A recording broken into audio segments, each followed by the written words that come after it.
এর উপর ঘুমোচ্ছিস? চোখ বন্ধ করে আছিস তো? কই দেখি চোখ বন্ধ কেমন করে আছিস, দেখা আমাকে। আমার সত্যি তো চোখ বন্ধ, রূপু ঘুমিয়ে পড়েছে। কই দেখি, চোখটা বন্ধ করে আছে দেখো। শুভজিৎ, শুভজিৎ দেখো ঘুমিয়ে গেছে। ওর হাতটা তুলে ছেড়ে দাও, দেখো হাতটা উঠেই থাকবে, ও ঘুমোচ্ছে না। ও আচ্ছা আচ্ছা, হাতটা তুলে ছেড়ে দেবো। হ্যাঁ তাহলে দেখবে উঠে থাকবে, পড়বে না। ঘুমোচ্ছে তো, এ তো পড়ে যাচ্ছে। এ মা তাহলে ঘুমোয়নি, তাহলে ঘুমোয়নি মনে হয়। দেখি তুলে ছেড়ে দিলে দাঁড়িয়ে আছে কিনা হাতটা। ও মা, একদম ও ঘুমোচ্ছে। হাতটা ধরে তুলে ছেড়ে দাও, দেখো তাহলে বোঝা যাবে। কি হলো, আবার কোলে শুয়ে পড়ছে। আচ্ছা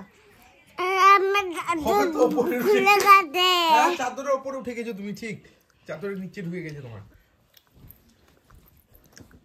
ঘুমিয়ে পড়েছিস? চোখটা খোলা না বন্ধ?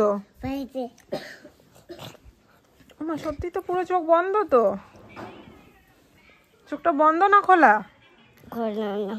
আমার ঘুমোলে তো দাঁতটা বেরিয়ে থাকে, তো দাঁত বেরিয়ে দেখি। হ্যাঁ দাঁত বেরিয়ে, তার মানে রূপু ঘুমিয়ে পড়েছে রে। আবার ঘুমিয়ে গেলে হাতটা ওপরে উঠে থাকে, দেখ তো রূপুর হাতটা ওপরে উঠে আছে কিনা।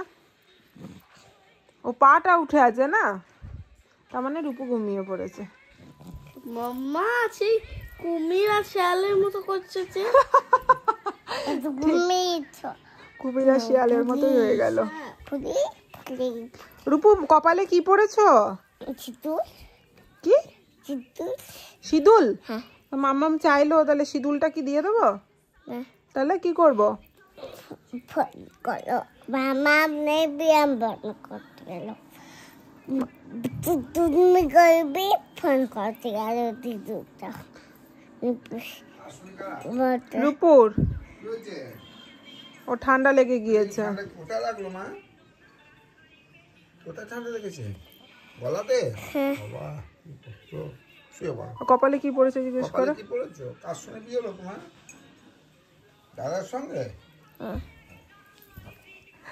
ঠিক আছে, বউ বসো। ঘুমিয়ে পড়ো। দিদি বলছে দিদির কাছে যা। দিদি দেখো কোথায়, দিদির ঘাড়ে পা তুলে দিচ্ছে। দিদি বেচারি স্কুল থেকে এসে শুলো। আর জ্বালাবি না দিদিকে, দিদির শরীর ভালো নেই। ছোট্ট বাচ্চা, আমার ছোট্ট বাচ্চা। ওঠ মামা, ভাতটা খাইয়ে দি, ওঠ, উঠে বস, উঠে বস। বসো, পড়ে যাবে বাবু।